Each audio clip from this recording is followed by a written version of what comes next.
My name is Melissa Andrews, and I'm 32 years old living in suburban Pennsylvania with my husband Dylan and our 4-year-old daughter Emily. After a difficult pregnancy and emergency C-section, I finally brought our newborn son Noah home. I expected a joyful reunion. Instead, I found Emily pale, thin, and terrified. When I gently asked what happened while I was gone, she whispered, "Daddy and Grandma." The moment I heard those words, my entire world shattered. Before I continue this story, let me know where you're watching from and hit that subscribe button. You won't believe what I discovered next. Dylan and I met during our sophomore year at Penn State. I was studying elementary education, and he was pursuing business administration. We literally bumped into each other at the campus coffee shop, sending my textbooks flying across the floor. As he helped gather my scattered belongings, our eyes met, and that was it, the beginning of what I thought would be our perfect love story. We dated for 3 years before getting married at 24. Young, I know, but we were so certain we'd found our forever. The wedding was beautiful, intimate, just close friends and family at a charming vineyard outside Philadelphia. Dylan's mother, Evelyn, insisted on handling most of the arrangements. At the time, I appreciated her help, interpreting her controlling nature as enthusiasm for her only son's big day. When Emily arrived a year later, she was our little miracle. Born with wispy blonde hair and her father's blue eyes, she immediately had us wrapped around her tiny fingers. Those first 2 years were exhausting but wonderful. Dylan proved to be an attentive father, getting up for midnight feedings and spending weekends taking Emily to the park. Our little family felt complete, balanced, and happy. Evelyn lived just 20 minutes away, and while she visited often, she initially respected our space as new parents. The first signs of trouble emerged subtly around Emily's 2nd birthday. Evelyn began offering unsolicited advice that sounded more like criticism of my parenting. "Emily seems underweight. Are you feeding her enough protein?" she'd ask while examining our refrigerator contents. "She should be speaking in fuller sentences by now. Have you considered she might have developmental issues? Your house isn't child-proofed properly. It's a wonder she hasn't been seriously injured." Each comment felt like a tiny needle, but I brushed them off, telling myself she was just being a concerned grandmother. Dylan rarely defended me during these moments, often nodding along with his mother's assessments. I didn't recognize it then, but this was the beginning of a pattern, Dylan and Evelyn forming a united front that gradually excluded me. By the time Emily turned 3, Dylan had changed. The attentive husband and father was being replaced by someone increasingly distant and critical. He'd come home from work and immediately point out household tasks I'd failed to complete. He questioned my spending on groceries and children's clothes. He undermined my parenting decisions in front of Emily, creating confusion about rules and boundaries. "Mommy said no cookies before dinner, but here's one anyway. Let's keep it our secret," he'd whisper loudly enough for me to hear from the next room. When I confronted him about these behaviors, he'd dismiss my concerns as oversensitivity or accuse me of trying to keep him from bonding with our daughter. Gaslighting, though I didn't know the term then. Somehow, I convinced myself that having another child might strengthen our marriage. Perhaps Dylan was just feeling neglected with so much of my attention going to Emily. Perhaps expanding our family would remind him of the love and partnership we once shared.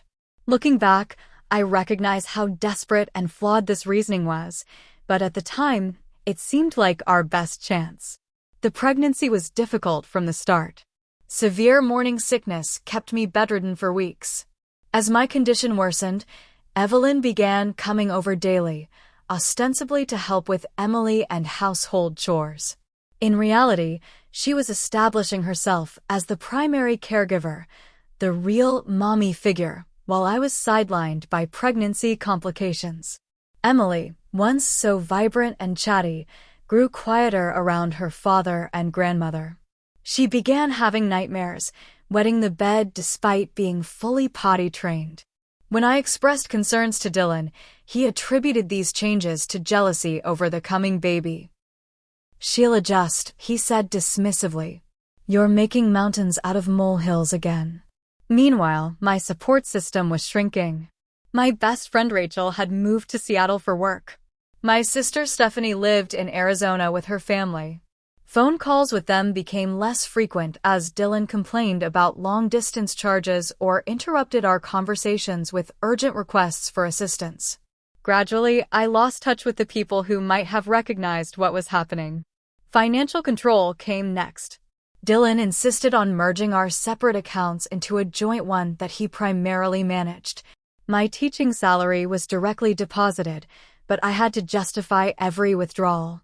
He implemented a household budget that somehow never included personal items for me, but always accommodated his golf club membership and Evelyn's birthday presents. "We need to be fiscally responsible with another child coming," he explained when I questioned these disparities. "Someone has to think about our financial future." By my third trimester, I was essentially isolated, financially dependent, and constantly doubting my own perceptions and judgments.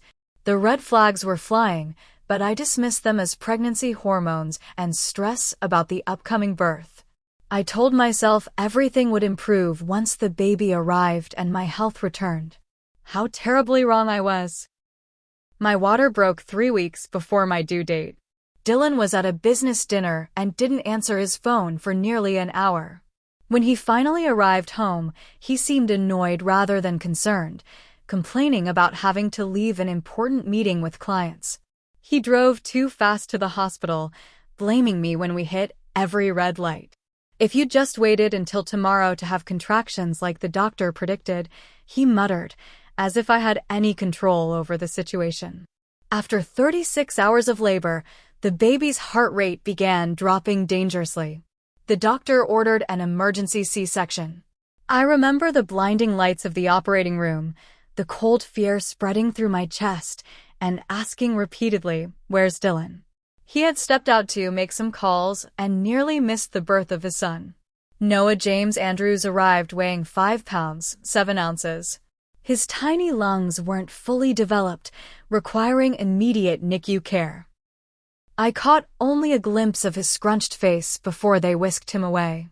Meanwhile, I developed a post-surgical infection that extended my hospital stay to 5 days.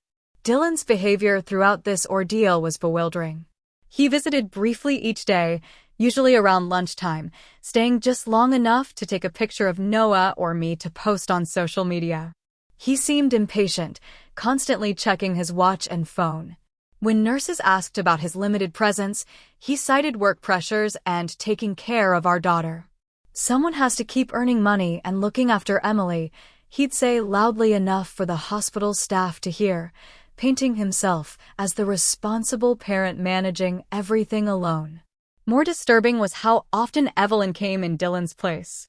She'd arrive with her designer handbag and artificial smile, asking perfunctory questions about my recovery before redirecting all conversations to herself.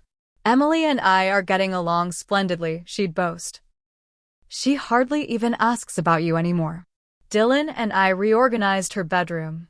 "She's sleeping much better with the new arrangement. I've taken the liberty of purchasing some more appropriate clothes for her. The ones you bought were getting shabby." Each comment felt like a knife twist, but I was physically too weak to argue and emotionally too fragile to process what was happening. I focused all my energy on recovering enough to get home to Emily and integrating Noah into our family. My anxiety about Emily intensified each day. Phone calls home were brief and supervised. Dylan or Evelyn would put her on speaker, clearly coaching her responses. "Are you having fun with Daddy and Grandma?" I'd ask. "Yes," she'd reply flatly.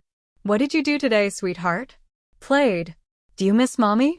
Silence, then Evelyn's voice. "Of course she does, but she's being so brave. We should let her get back to her movie now." The calls always ended before I could ask more questions or tell Emily how much I loved her. By day 3, Noah had improved enough to room in with me.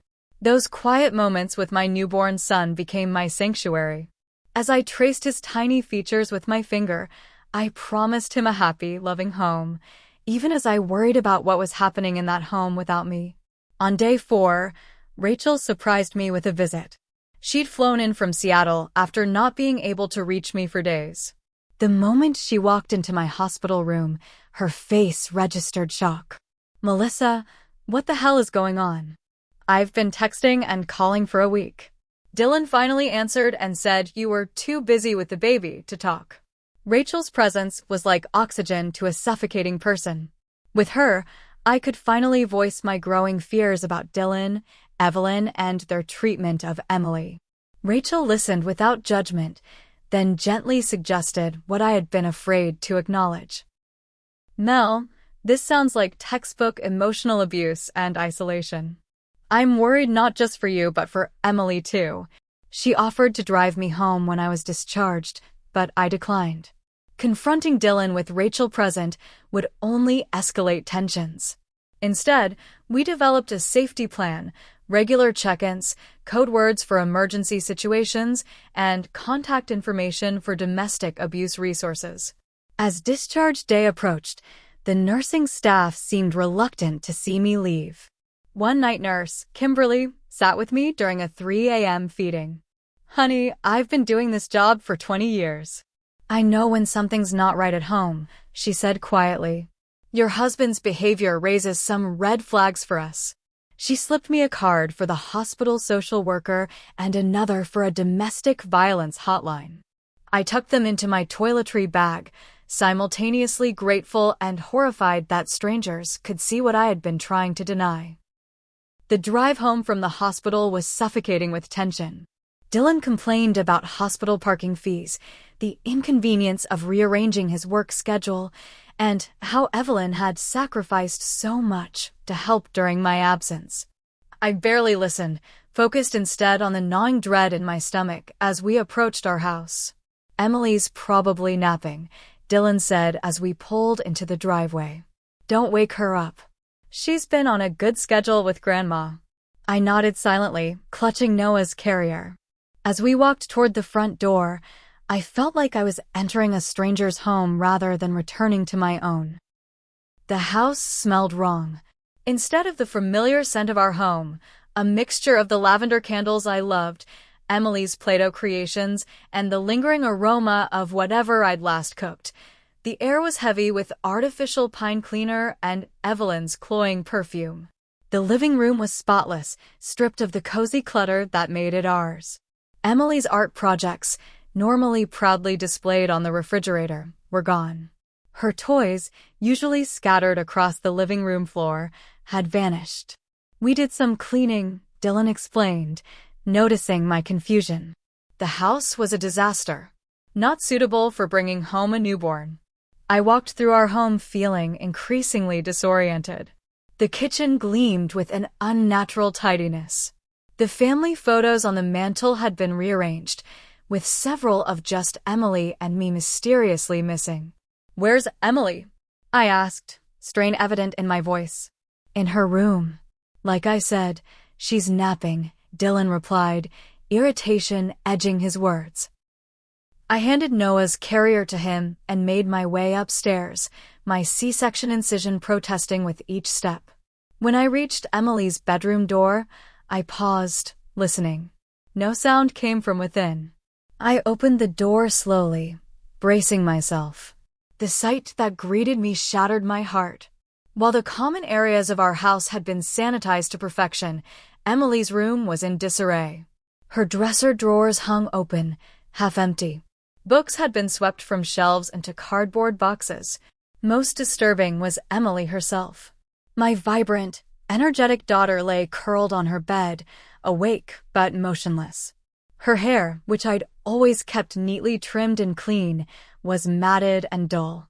She'd visibly lost weight, her collarbone protruding sharply beneath her pajama top. Dark circles shadowed her eyes, giving her the haunted look of someone much older than 4. "Emily? Sweetheart," I whispered, crossing to her bed. She turned, and when she saw me, her eyes widened in disbelief. For a terrible moment, she just stared, as if afraid I wasn't real. Then she launched herself into my arms with such force that pain shot through my surgical wound. "Mommy, you came back," she sobbed, clinging to me with desperate strength. "Of course I came back, baby.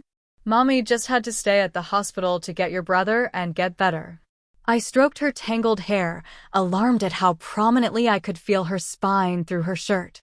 "What happened while Mommy was gone?" Emily tensed in my arms. Over her shoulder, I saw Dylan appear in the doorway, watching us with an unreadable expression.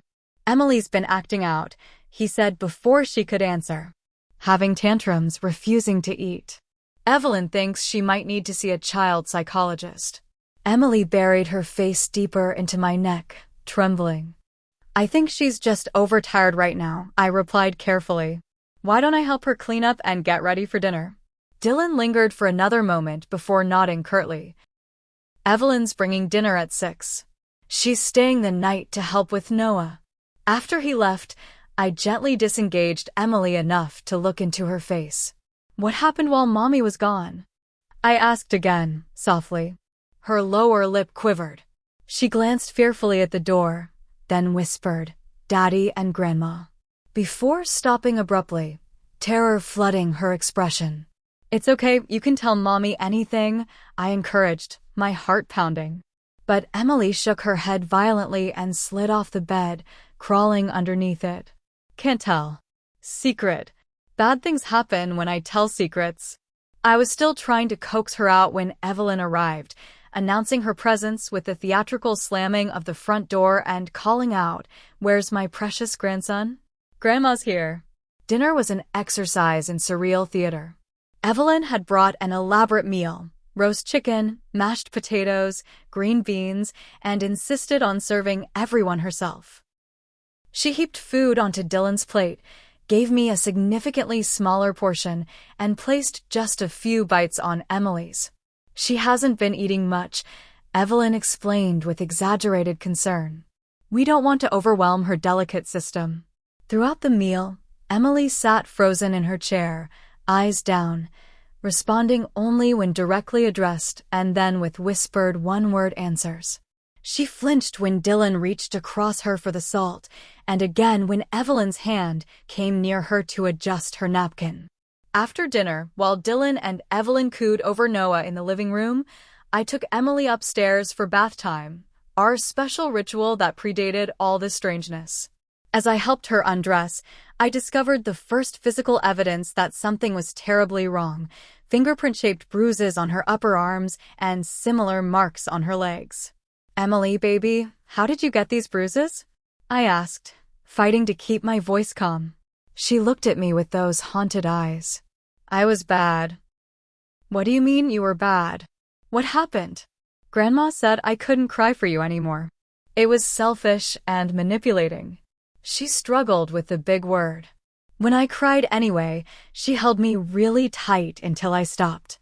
My blood turned to ice. "And Daddy? What did Daddy do when this happened?" Emily's face crumpled. "Daddy said Grandma knows best. He said maybe you weren't coming back if I didn't learn to behave better." The bathwater grew cold as I pieced together more of what had happened during my 5-day absence. Emily had been told I might choose to stay with the new baby at the hospital. She'd been punished for asking about me, for crying, for not eating food she disliked, for wetting the bed in fear. Most of her favorite toys had been packed away as consequences for her behavioral issues. That night, I put Emily to bed in my room, claiming I wanted her close to help with Noah. In reality, I couldn't bear to have her out of my sight. She fell asleep clutching my hand, whimpering occasionally in her dreams. Around midnight, I crept downstairs for water and overheard Dylan and Evelyn talking in the kitchen. "She's too attached to Emily," Evelyn was saying. "It's not healthy, and now she'll be completely absorbed with the baby. This might be the perfect time to implement our plan." "I don't know, Mom," Dylan replied, sounding uncertain for the first time. "Sending Emily to that boarding school seems extreme. She's only 4. The Sunshine Academy takes children as young as 3, Evelyn insisted. Their behavioral modification program is exactly what Emily needs. And with her gone, Melissa will have no choice but to focus on the baby and her role as your wife. Trust me, son. I know what's best for this family. I retreated silently up the stairs, my mind racing. In the dim night light of our bedroom, I looked at my sleeping daughter and made a silent promise. No one was sending her anywhere. No one was going to hurt her again. The next morning, I discovered Emily's medications, prescribed for a mild allergy, had been untouched for days. The child-proof seal on her liquid antihistamine was intact, despite Dylan assuring me he'd been administering it daily. Emily didn't really need it, he dismissed when confronted. You worry too much about these things. Mom and I managed just fine without all these medications when I was growing up. But it was what happened that afternoon that finally broke through my shock and denial. While Dylan napped and Evelyn went to the pharmacy for her own prescriptions, I created a safe space for Emily in my bedroom, locking the door and turning on her favorite cartoon. Emily, sweetie, can you tell Mommy more about what happened when I was at the hospital? I promise you won't get in trouble for telling me. After several false starts and fearful glances at the door, Emily whispered, "They put me in the basement when I was really bad." The basement. Our unfinished basement was cold, damp, and dark, a place Emily had always feared. She nodded, tears streaming down her face. In the small room with the noisy pipes. Grandma said it was my punishment room now. Sometimes they forgot to bring me dinner down there. The moment I heard those words about the basement punishment room, I knew we had to escape. The next few days required the performance of my life. On the surface, I was the recovering new mother, grateful for her mother-in-law's help and husband's support. I thanked Evelyn profusely, deferred to Dylan's decisions, and pretended not to notice Emily's continued withdrawal and fear. Meanwhile, I was secretly gathering evidence and forming an escape plan. I placed my old phone, with its camera and voice recording functions still working despite having no service, in strategic locations throughout the house. I claimed I needed to record Noah's feedings and sleep patterns for the pediatrician, setting up a baby monitor system that actually captured much more than infant care. What I recorded confirmed my worst fears. When they thought I was napping with Noah, Dylan and Evelyn spoke openly about their discipline of Emily. "She's manipulating you again," Evelyn's voice came through clearly on one recording. "Children are naturally selfish, Dylan.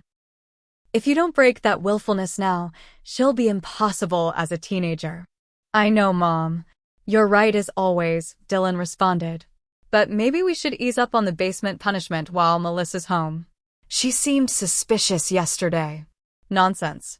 Melissa is too busy with the baby to notice anything else. Besides, Emily knows better than to tell her mother. She understands the consequences now." These recordings were interspersed with sounds that haunted my nights. Emily crying softly, Evelyn's harsh whispers threatening punishment, Dylan's passive silence in the face of his daughter's distress. Each night, when the house was quiet, Emily revealed more pieces of her ordeal. During my hospitalization, she'd been locked in the basement utility room for hours at a time. Meals had been withheld as punishment for bad behavior, which seemed to include anything from asking for me to spilling her milk. Her favorite comfort items, a stuffed rabbit I'd given her, family photos, even her nightlight, had been confiscated. Most disturbing was Emily's hidden journal. Unable to express her feelings verbally without punishment, my resourceful daughter had created a picture diary under her mattress. Crude crayon drawings depicted a small blonde figure in a dark room, larger figures with angry red faces, and a baby taking a small figure's place in the family. One drawing showed a stick figure labeled Mommy with wings flying away from a house where a little girl cried. "Grandma said you might decide to stay in heaven with the angels instead of coming home," Emily explained when I asked about this picture. "She said sometimes mommies die in the hospital and never come back." While Emily napped one afternoon, I confronted Dylan about her missed medications and weight loss. I kept my tone neutral, non-accusatory, still playing the role of slightly confused, hormonal new mother. I'm just concerned that she's lost so much weight, Dylan. And her allergy medicine hasn't been opened. Did the doctor say she should stop taking it? His reaction was disproportionate to my gentle questioning. His face flushed with anger, and he slammed his hand on the kitchen counter. For God's sake, Melissa. We kept your daughter alive and well while you were enjoying your hospital vacation. A few missed doses of allergy medicine isn't child abuse. I never said it was abuse, I replied carefully. I'm just trying to understand what happened while I was gone. What happened is that your daughter showed her true colors, he spat. She's manipulative and defiant, just like you're being right now. The postpartum hormones are clearly affecting your judgment. Evelyn emerged from the guest room, where she'd been organizing the baby clothes. What's all this shouting? She asked, though her smirk suggested she'd been listening all along. Melissa thinks we neglected Emily, Dylan reported. Apparently, we're abusive monsters for not measuring out her completely optional allergy syrup. Evelyn's face transformed into a mask of wounded dignity. After everything I've sacrificed for this family. After putting my entire life on hold to care for your child while you were in the hospital. This is the thanks I get. I didn't mean I began, but Evelyn cut me off. I've been concerned for some time about your fitness as a mother, Melissa. The mood swings, the irrational accusations, the obvious preference for Emily over your husband and new son. Perhaps we should discuss having you evaluated for postpartum psychosis. The threat was clear. They were building a case against me, laying groundwork to portray me as an unstable, potentially dangerous mother. If I openly challenged them, they would use my mental instability to take control not just of Emily, but of Noah as well. That night, I discovered evidence of their plans to send Emily away. In Dylan's home office, I found brochures for the Sunshine Academy for Exceptional Children, a residential facility 3 states away specializing in behavioral reconstruction for problem children. An email confirmation showed Dylan had scheduled a tour for the following week. When I returned to our bedroom, Emily was sitting rigid in bed, tears streaming silently down her face. She'd had another accident, soaking the sheets she now sat upon, too terrified to tell anyone. I'm sorry, Mommy, she whispered. Please don't send me away. I'll be good. As I bathed her and changed the bedding, I made my decision. We would not spend another week in this house. The next day brought the final breaking point. Dylan had become increasingly controlling, taking my cell phone to update its software and returning it wiped of contacts. He'd moved my car keys from their usual hook, claiming he'd had the car serviced, but actually ensuring I couldn't leave independently. While he was in the shower, Emily delivered the revelation that solidified my resolve. Mommy, she whispered, her small hand clutching my sleeve. Daddy and Grandma said you might not want me anymore because of the new baby. They said that's why you stayed away so long at the hospital. They said if I was very, very good and didn't make you mad, maybe you'd let me stay instead of sending me to the special school. I held my daughter close, my heart breaking as I assured her that nothing could ever make me stop wanting her. In that moment, I knew we had to escape. Not the next day, not after gathering more evidence, but immediately. That afternoon, while Dylan was at work, I implemented the first phase of my plan. With Noah sleeping in his carrier, I took Emily next door to our neighbor Karen's house under the pretense of returning a casserole dish. Karen, may I use your phone to call my sister? My cell phone is acting up, I asked casually, aware of Evelyn watching from our living room window. Kind-hearted Karen handed me her phone without question.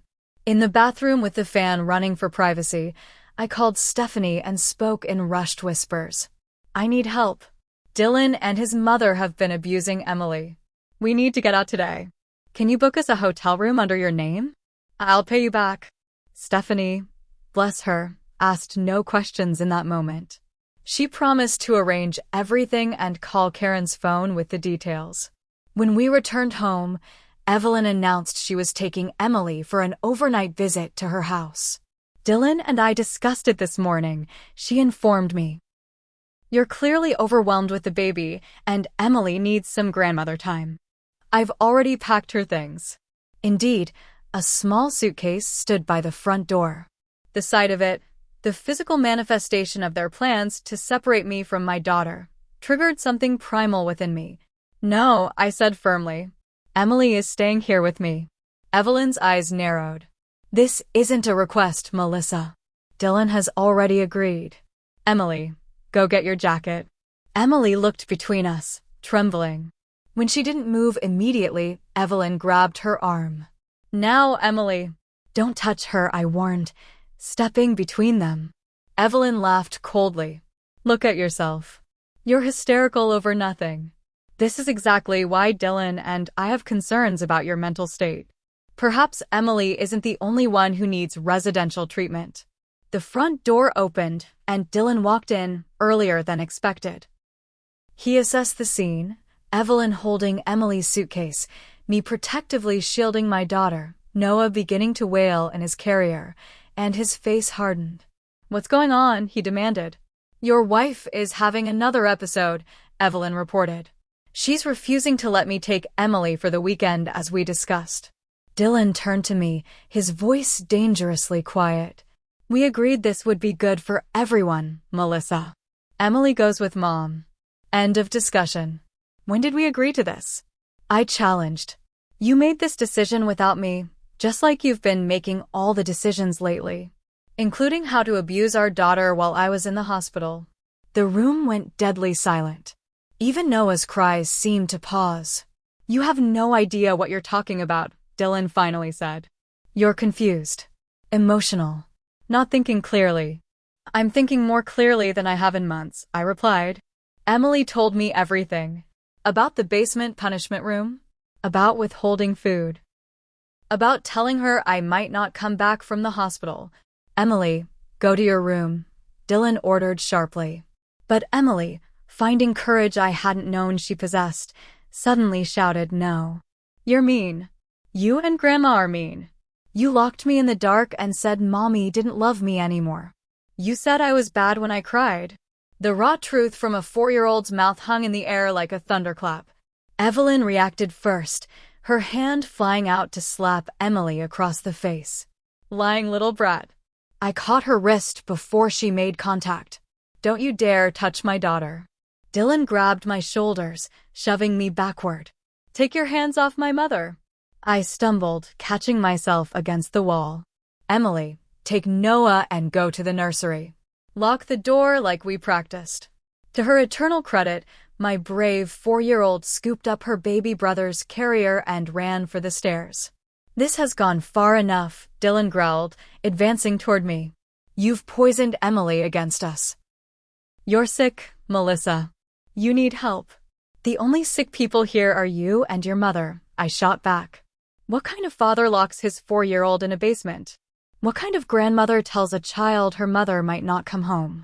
You have no proof of anything, Evelyn sneered. It's your word against ours. And who do you think people will believe?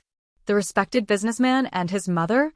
Or the hormonal woman with obvious postpartum issues? I have recordings, I revealed, and pictures of Emily's bruises. And her own testimony. Dylan's face transformed with rage. He lunged toward the stairs. Emily, get down here now. I tackled him from behind, using every ounce of strength despite my still healing incision. Run to the nursery, Emily. Lock the door. As Dylan threw me off, I heard Emily's footsteps racing down the hall and the nursery door slamming. Dylan pounded up the stairs after her. I scrambled to my feet, grabbed my phone from the coffee table, and dialed 911. Please help, I gasped to the dispatcher. My husband and his mother have been abusing my 4-year-old daughter. Now he's trying to break into the room where she's hiding with my newborn. I'm afraid he'll hurt them. Please hurry. I gave our address, then dropped the phone and ran upstairs. Dylan was throwing his body against the nursery door, with splintering around the lock. Dylan, stop. I've called the police.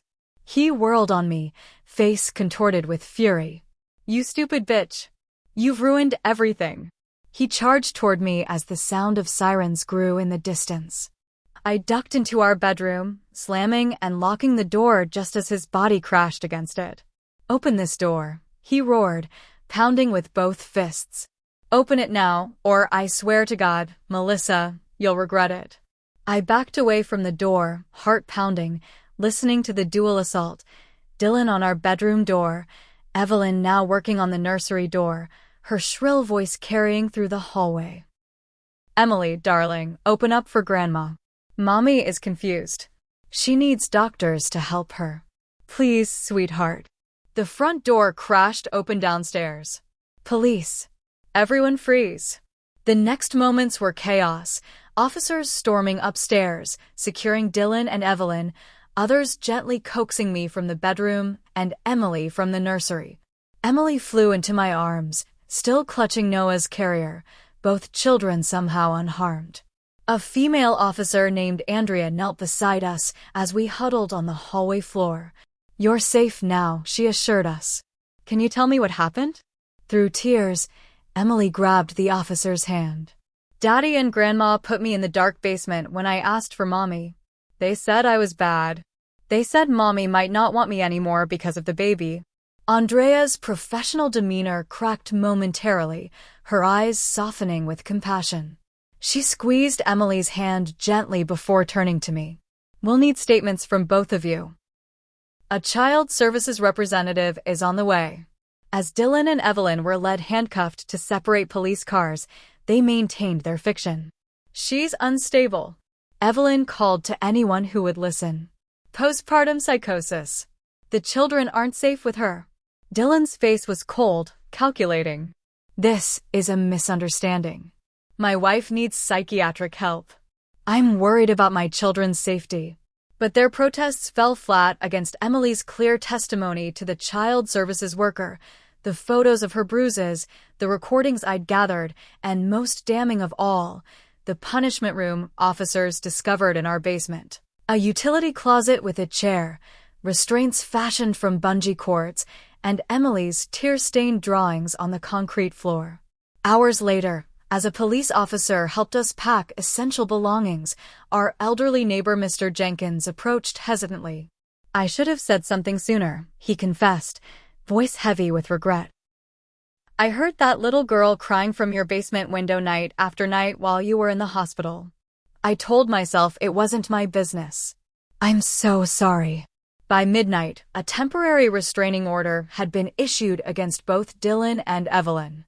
A victim's advocate helped us check into a domestic violence shelter where we would be safe and supported until more permanent arrangements could be made. As I settled Emily and Noah into a twin bed in our sparse but clean shelter room, Emily looked up at me with the first genuine smile I'd seen since coming home from the hospital. "Are we having a sleepover adventure, Mommy?" I smoothed her hair back from her forehead, noting how the haunted look in her eyes had already begun to fade. "Yes, sweetheart. And tomorrow we'll have another adventure. Just the three of us. No daddy? No grandma? No baby? They can't hurt you anymore. I promise." She nodded solemnly before closing her eyes. "I knew you'd save us, Mommy. I just knew it." The investigation unfolded with excruciating thoroughness over the following weeks. Emily underwent a comprehensive medical examination that confirmed what I already knew: significant weight loss, mild dehydration, and multiple bruises in various stages of healing. The pediatrician who examined her, Dr. Winters, documented everything with grim efficiency. "These injuries are consistent with forceful grabbing and restraint," she explained privately after Emily's exam. "And her weight loss, nearly 3 pounds in just 5 days, indicates nutritional neglect." More devastating was Emily's psychological evaluation. The child psychologist, Dr. Abrams, spent several sessions with her, using specialized techniques to help her express what had happened. "Emily exhibits clear signs of psychological trauma," Dr. Abrams reported. "Her drawings and play scenarios demonstrate fear of abandonment, anxiety about physical spaces, particularly dark, enclosed areas. and a disturbing belief that she deserves punishment for normal childhood behaviors like crying or expressing emotions. When police executed a search warrant on our home, they discovered the full extent of the punishment room in the basement. Beyond the utility closet where Emily had been confined, they found a baby monitor used to listen for her cries, a timer to track her sentence, and a notebook in Evelyn's handwriting detailing Emily's infractions and corresponding punishments. Cried for mother at bedtime, 30 minutes in reflection room. Refused dinner. No breakfast until compliance achieved. Questioned grandmother's authority. 45 minutes reflection plus removal of comfort item. Rabbit. The methodical cruelty recorded in that notebook became key evidence in the criminal investigation. Meanwhile, Dylan launched an aggressive counteroffensive. He hired Stuart Reynolds, a shark-like family attorney known for representing wealthy men in contentious divorces. Within days, I was served with papers, an emergency custody petition alleging I was suffering from postpartum psychosis and posed a danger to both children. Mrs. Andrews exhibited erratic, paranoid behavior, the petition claimed. She made false accusations against her husband and his mother, manipulated her impressionable daughter into supporting these delusions, and barricaded herself with both minor children, putting them at risk of harm. The petition further alleged that my mental instability predated Noah's birth, citing increased emotional volatility during pregnancy and irrational jealousy toward her mother-in-law's relationship with Emily. It was a masterful inversion of reality, transforming my protective actions into evidence of mental illness and recasting Dylan and Evelyn as concerned caregivers trying to protect the children from me. Thankfully, the domestic violence shelter connected me with Mary Ann Chin, a legal aid attorney specializing in family abuse cases. Mary Ann reviewed the custody petition with righteous indignation. Classic Darvo, she explained. Deny, attack, reverse victim, and offender. It's textbook abuser behavior. They're claiming you're the unstable, dangerous one to distract from their own actions. With Mary Ann's guidance, we filed a counterpetition for emergency sole custody, supported by the police reports, medical examinations, and Emily's psychological evaluation. We also filed for a restraining order extension and included a request that any visitation with Dylan be supervised by court-appointed monitors. The financial reality of my situation hit hard during this period. Dylan froze our joint accounts, claiming he needed to protect family assets from my irrational spending. My credit cards were suddenly declined. The health insurance for the children and me, provided through Dylan's employer, was suspended pending review. Stephanie flew in from Arizona, bringing emotional support and a loan to help with immediate expenses. My parents, retired teachers living on fixed incomes in Florida, emptied their modest savings to help with legal fees. Rachel organized an online fundraiser among our college friends, raising enough to cover 2 months' rent on a small apartment once we could leave the shelter. As word of our situation spread, Dylan's family closed ranks around him. His cousins, aunts, and uncles sent threatening messages, calling me a liar and homewrecker.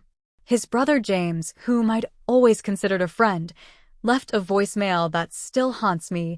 You'll regret the day you tried to destroy my brother. We protect our own. The only surprising ally emerged from Dylan's past.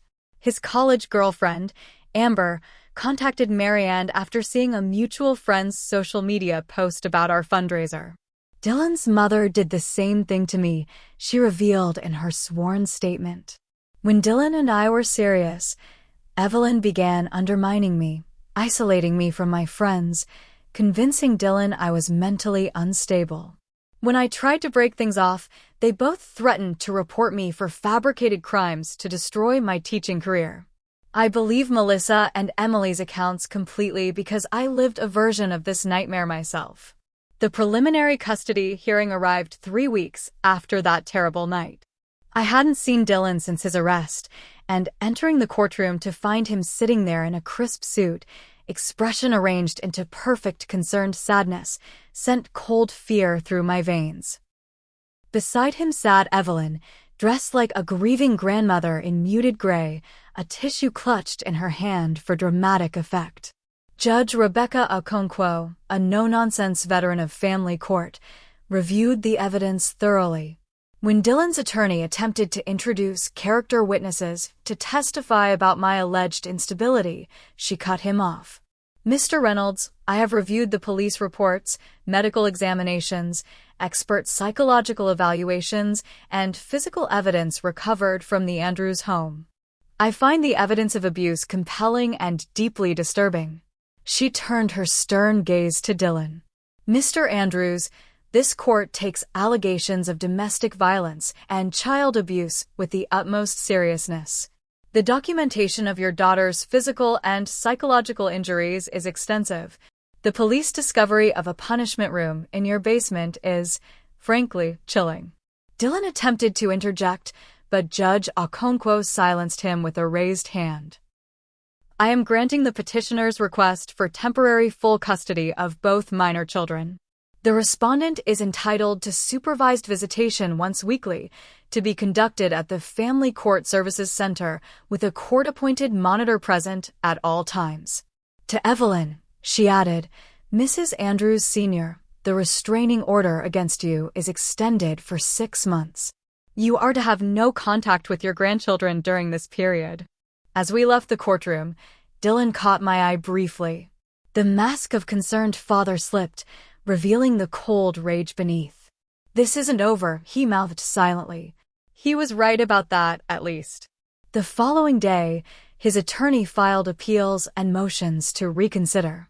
Simultaneously, we received notice that Emily was required to testify in the ongoing criminal investigation. Is that really necessary? I asked Detective Harrison, the lead investigator. She's already been through so much. We're doing everything possible to minimize additional trauma, he assured me. The prosecutor has arranged for Emily to speak with the judge privately in chambers, with only a victim advocate and child psychologist present. Her testimony is crucial, Ms. Andrews. Without it, your husband and his mother might only face misdemeanor charges. The day Emily testified was one of the longest of my life. I sat in the courthouse waiting room, nursing Noah and watching the clock tick painfully forward. When Emily finally emerged from the judge's chambers, her small face was tear-streaked but resolute. I told the truth, Mommy, she whispered as I gathered her into my arms.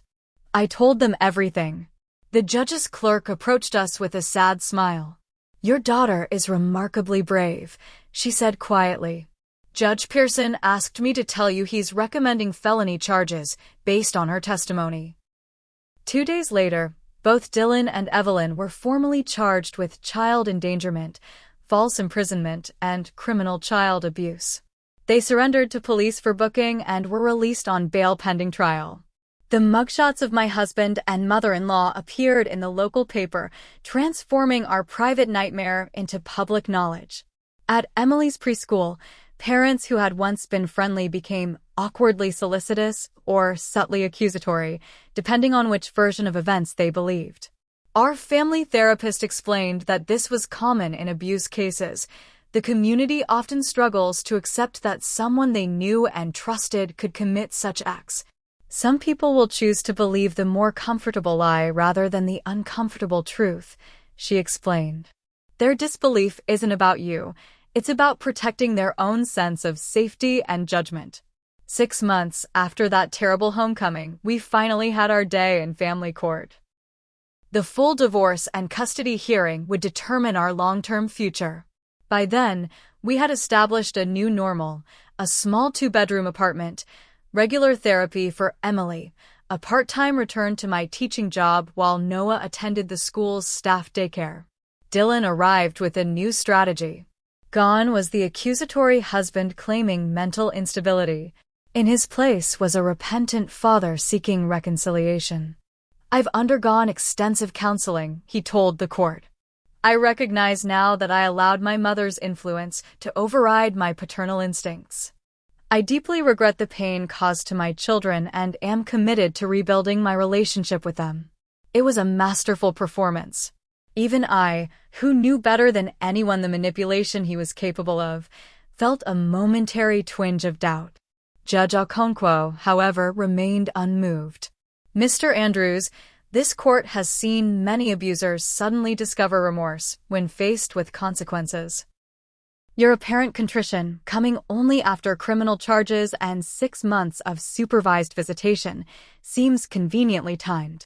She reviewed the Family Court Evaluator's report, which documented Dylan's behavior during supervised visits, his passive-aggressive comments to Emily, his attempts to pump her for information about our living situation, his veiled suggestions that she could come live with him once Mommy calms down.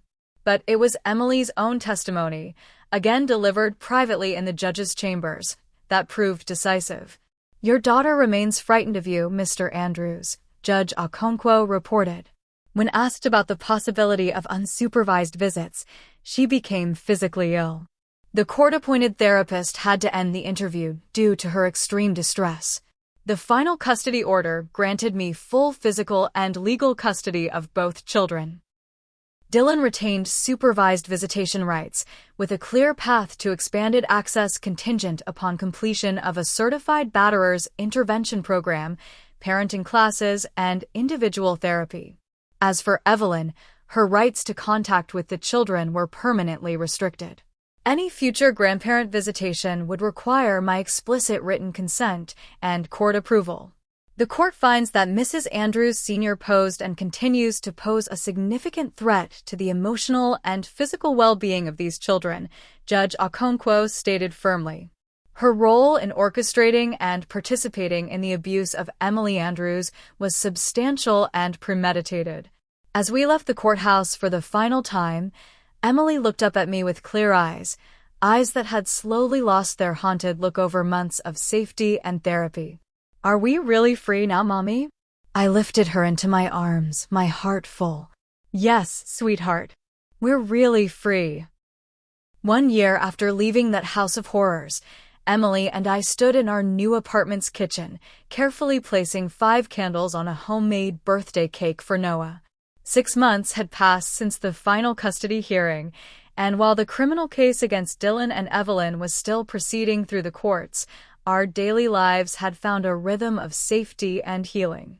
Our apartment wasn't fancy, 2 bedrooms in a modest complex with a small playground and community garden, but it was ours. Photos of happy moments covered the refrigerator. Emily's artwork adorned every wall. Most importantly, it was filled with laughter again. Emily, now 5 and thriving in kindergarten, had transformed. The fearful, withdrawn child who had greeted me after Noah's birth was gone. In her place stood a confident little girl who made friends easily, excelled in school, and had recently started ballet lessons. She still attended weekly therapy sessions with Dr. Abrams, but the focus had shifted from trauma processing to building resilience and healthy boundaries. The brain is remarkably adaptable at her age, Dr. Abrams had explained during our last parent consultation. With consistent safety, loving support, and appropriate interventions, children can recover from even severe trauma. Emily is living proof of that. Noah, blissfully unaware of the darkness that had surrounded his birth, was developing perfectly. He had his father's blue eyes, but thankfully none of his temperament. At 1 year old, he was walking, babbling constantly, and utterly devoted to his big sister. The restraining order against Dylan remained in place, though he continued fighting it through various legal channels. He attended his court-mandated therapy and parenting classes with technical compliance, but, according to the supervision reports, showed little genuine insight or remorse. His supervised visitation with the children occurred monthly, with Emily now able to tolerate these meetings without the panic attacks that had initially plagued her.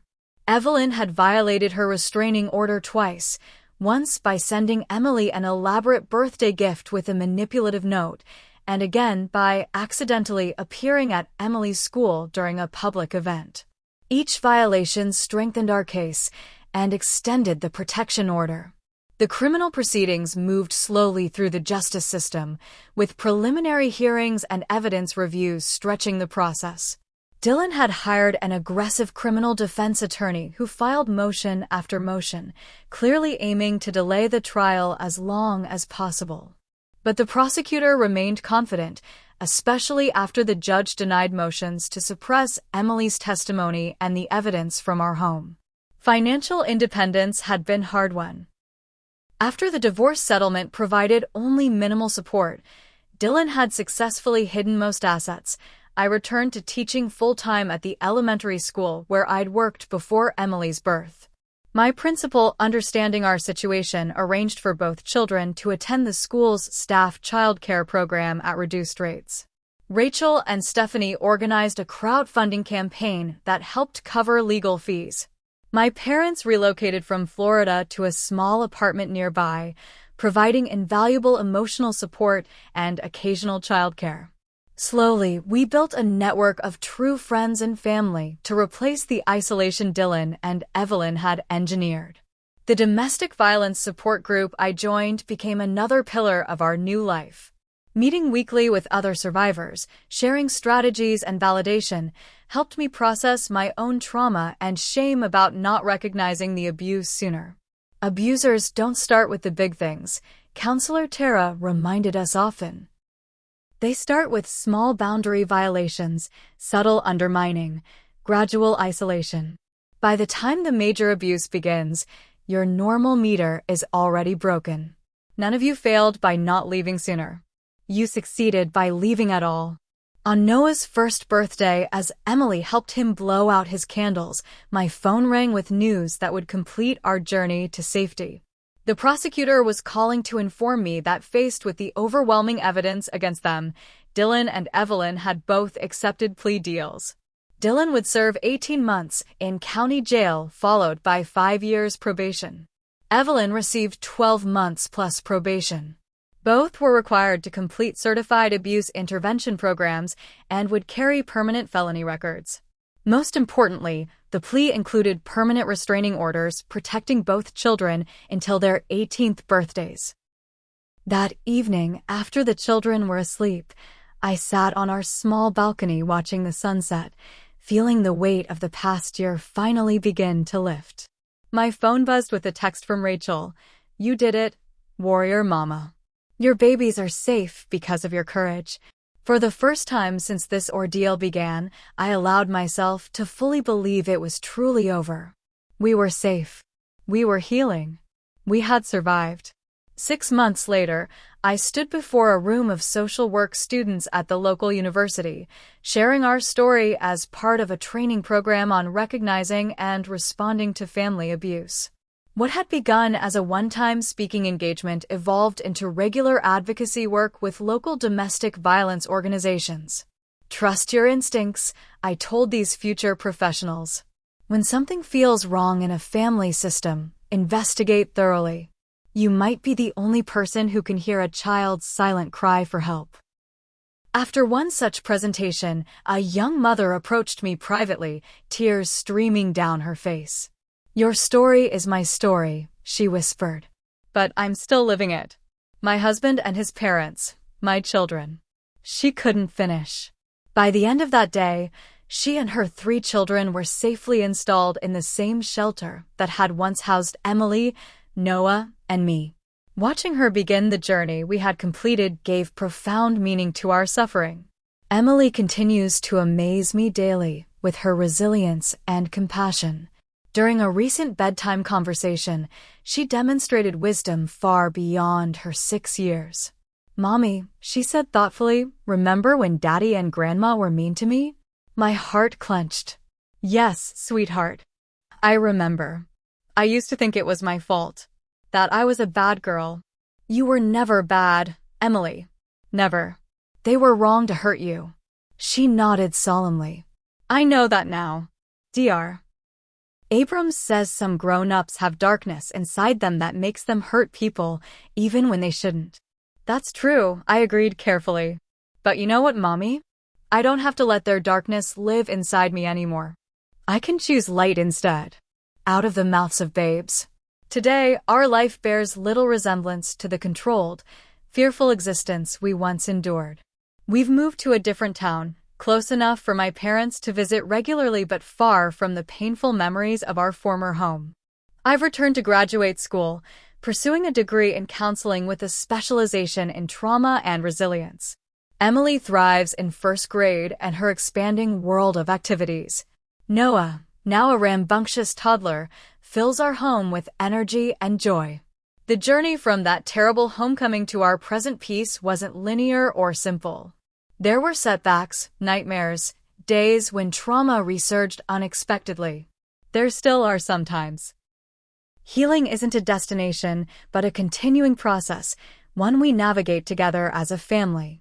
The most profound lesson I've learned is this: a mother's instinct to protect her children is the most powerful force in the universe. When I walked into that house and saw Emily's frightened eyes, something primal awakened in me, a fierce, unstoppable determination that transcended fear, doubt, and even my own physical limitations. That maternal instinct saved us. It can save others too. If you're watching this and recognizing patterns from your own life, please know you're not alone. Trust your gut when something feels wrong. Document everything. Reach out for help even when it's terrifying. There are people waiting to support you. For those fortunate enough to never experience such abuse, I ask you to be the safe person in someone else's story. Be the neighbor who notices, the friend who believes, the teacher who reports concerns, the relative who offers shelter. Have you ever had to make a difficult choice to protect yourself or someone you love? Share your experience in the comments if you feel comfortable. Your story might be the lifeline someone else needs today. Like and subscribe if this resonated with you, and remember, you're stronger than you know. Thank you for listening, and may you and your loved ones always find safety and peace.